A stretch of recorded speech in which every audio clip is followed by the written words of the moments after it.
This city is best known for one thing that doesn't exist anymore and another thing that happened 80 years ago. But we think you'll have a different, updated perception of this beautiful historic city after you watch this video. But first, hit that subscribe button if you want to explore the world like we're doing, because it might be easier and cheaper than you think, and our videos can help you do it. Now let's talk about our visit to Dresden, Germany. It's in East Central Germany. It's actually part of the old East Germany. It's a 2.5-hour train ride north from Prague. That train ride was so stunningly beautiful. The scenery was just fantastic. I am so glad we went on this trip. It was really relaxing. Everything was green and we followed along the river, and it was neat to see the different towns. We saw a couple bigger cities, but I loved all those quaint little towns, and then the trees and the greenery and those incredible mountain formations, those rock formations, and then also a castle. I mean, holy cow, it had everything. Yeah, I think that was a canyon that train goes through. It's pretty cool. We took the Deutschbahn train out of Prague to Dresden, the second class on our way there. The ticket cost $69.67. On the way back, we took first class just to have the experience and see how it was different. And it was double the cost at $141.28 for 2 tickets. Yeah, I don't know if that was really necessary in retrospect. It was not.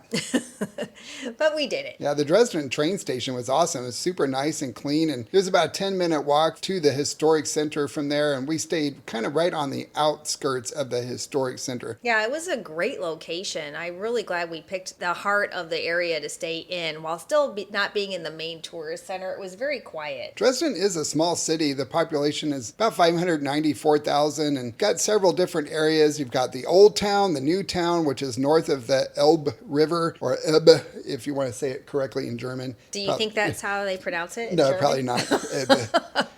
And then there's the inner new town and the outer new town, which is kind of a bohemian area with lots of graffiti and murals painted on the side of the buildings. That area was pretty cool. Dresden has a small international airport. There aren't very many international destinations, or really destinations in general. They fly to Munich, Frankfurt, Dusseldorf, Zurich, Switzerland, Spain, and Turkey. If you don't want to fly out of there, you can take the train. It's only 2.5 hours to Berlin or Prague, and they both have major international airports. The thing we noticed most about Dresden is it's not over-touristed.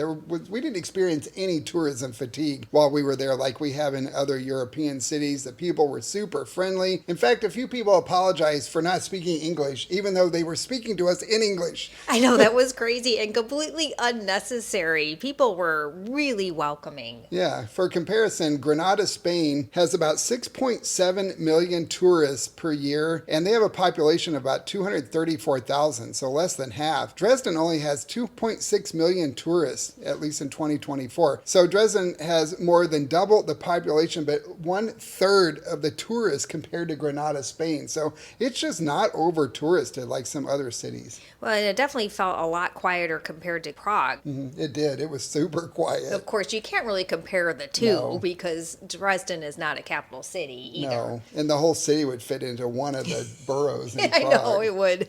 Okay, now let's talk about the history before we talk about the things we loved about Dresden. And the history is pretty fascinating. They're most well known for their decorative and luxury porcelain. In fact, when we told our parents we were going there, both of our mothers asked about the china that comes from there, the famous porcelain sculptures and plates and stuff. But the company that makes those is no longer in business as of 2020. There just isn't enough demand for that type of porcelain anymore. That's kind of sad. It is. The bombing of Dresden is probably the most famous thing, though. It happened in World War II toward the end, and for 3 days in 1945, the Allied forces dropped more than 3,900 tons of high explosive bombs and incendiary devices on the city. 1,600 acres were destroyed and 25,000 people were killed. And 80 years later, you can still see the impact that had on the buildings that were reconstructed out of the rubble. You can see the old stone mixed with the new. And the blackened stones on the buildings, though, are due to a natural oxidation process due to the type of sandstone that's used in construction. It's not actually from the fire, although I had to look that up because I thought it might be. It was amazing to see the history, to read about the history and see those old pictures, and also hear people still discussing it. It's really still fresh on people's mind. I guess when you think about it, 80 years is not that long ago. Yeah, I guess it's one of the most famous things, and a lot of people still talk about it. All right, Amelia, now let's talk about what we think it should be known for instead. Well, I want to talk about the amazing weather that we experienced while we were there, because when I think Germany, I think cold and snow and Gloom. yeah, and it was full sun. It was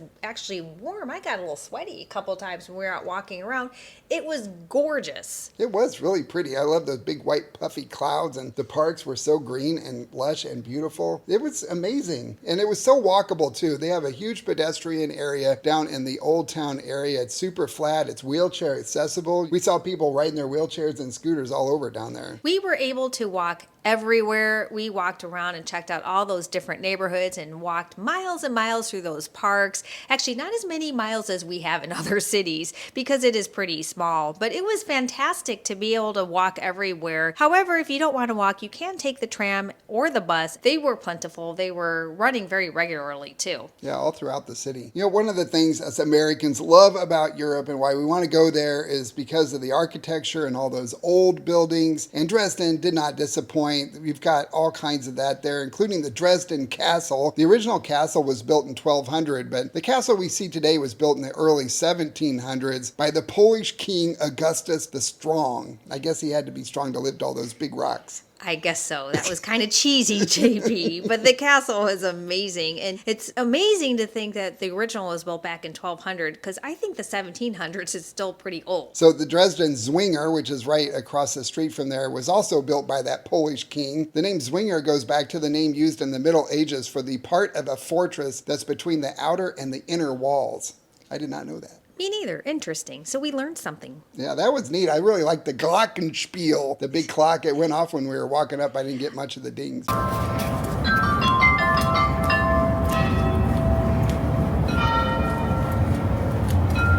It was beautiful. I know. It's too bad we didn't get the audio of that or more of it. Reminds me of that episode of Frasier, the glockenspiel. Oh. My glockenspiel is alive. Frasier, my glockenspiel is working again.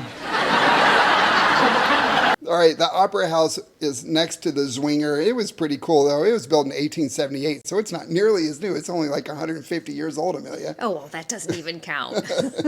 The Procession of Princes, that big mural wall, is really stunning. It's the largest porcelain mural in the world. Has 23,000 tiles depicting the history of German royalty from the 1100s on. Yeah, that was really beautiful, and it's impressive to see in person. Mm-hmm. The Augustus Bridge crosses the Elbe River. It was built in 1731, also by that strong Polish king. He was very busy. He was. He built a lot of that area. Then there's the Church of Our Lady, which is that big Protestant church with the huge dome right in the center of the Old Town. It was built between 1726 and 1743 and completely destroyed in 1945 during that bombing, and sat as an empty shell for about 50 years until it was rebuilt between 1993 and 2005. Well, I'm really glad that they rebuilt that and that they were able to rebuild so much of all of the historic areas and preserve as much as they could. It was, you just got to go see it in person. It was truly incredible. It is. The parks were also beautiful. The Zwinger Garden and Pond outside of the Zwinger area was pretty cool. We sat over there on a park bench and watched ducks one afternoon. That was very relaxing over there, but oh my gosh, that Grand Garden Palace, that was amazing. I loved walking over there and then going and wandering through that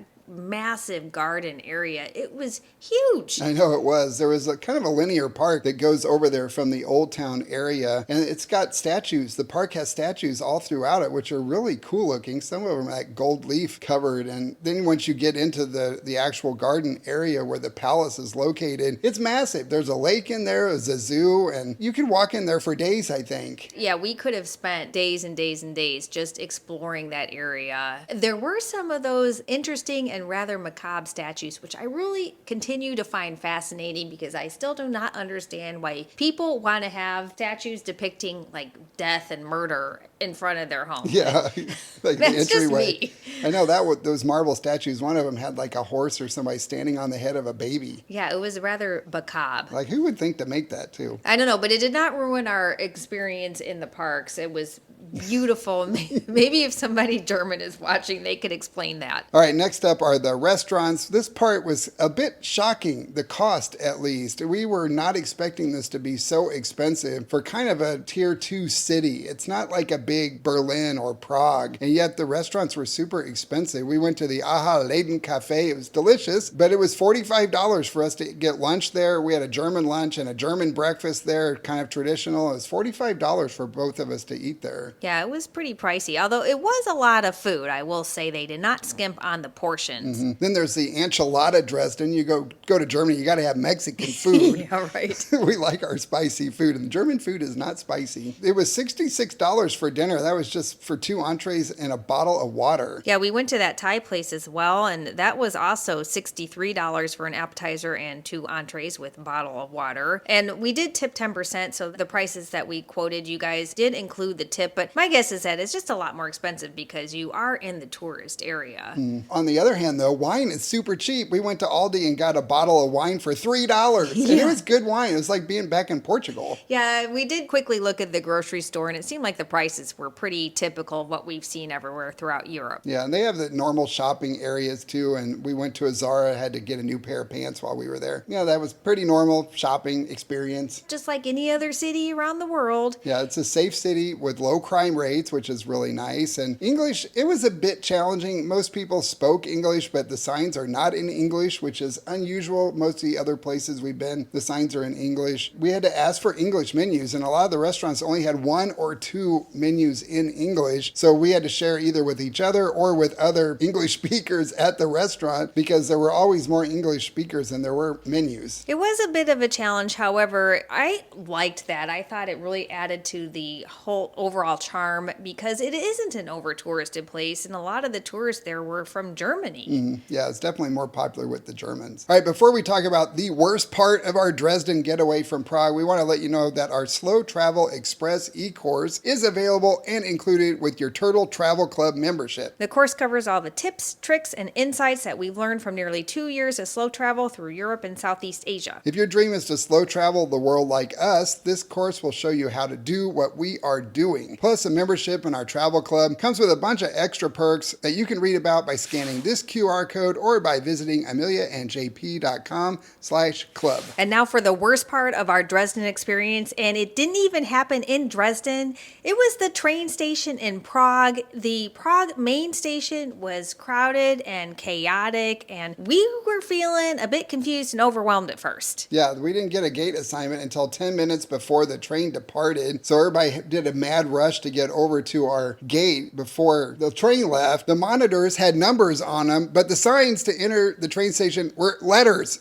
That was so confusing. And we didn't realize that all of the entries led to the same gate. So that was a confusing part. And there was no one around to ask. So we just followed the giant crowd when everybody started moving that direction. And then once we got to the gate, everybody stood in a huge crowd right in the center of the platform because nobody knew where to go for their train number. And the train ticket and the seating was confusing. We were not allowed to select our seats when we bought the tickets online. And for reference, if you're going to go there, the car and seat are not on the actual ticket. They're on the receipt portion near the bottom, and WG means carriage or wagon. PL, I guess, means seat. There was plenty of room to spell out those words so we could translate them, but abbreviations are pretty much useless if you don't speak the language, and all of us tourists were confused on that train. Everybody was asking each other for help. Yeah, it was frustrating. It's not like this was our very first ever train experience. We are not rookies by any stretch of the imagination, and I did feel better knowing other people were confused.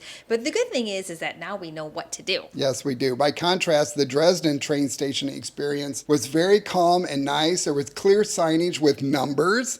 We knew where to wait for our car. The letters for each part of the train corresponded to the carriage number, so no one was confused. We were all evenly dispersed up and down the platform, waiting right where our car stopped. And I gotta say, I love the German efficiency, Amelia. I just love it. I know. Deutsche Ostbahn is a German train. I just wish they were a little less efficient with the wording on their tickets and spelled those words out instead of trying to use the fewest characters possible. Yeah, that was a bit rough, but like we said, now we know. Our short trip to Dresden, aside from that Prague train station, though, was peaceful, relaxing, and beautiful. It's a small city, so you really only need a couple of days to see the main attractions, and it's a comfortable scenic ride from Prague if you're there. Yeah, I loved that ride. So what do you all think about Dresden as a place to visit or even to live? A lot of people move to Germany and they love it. Have you been there and what did you think? Let us know in the comments. And remember to check out the Turtle Travel Club and our new Slow Travel Express e-course by clicking this link here. And if you missed our video from Prague, then check that one out next. That's all we have for this video. Before you go, leave us a like. Thank you so much for watching, and we will see you all next time. Auf Wiedersehen. Ciao.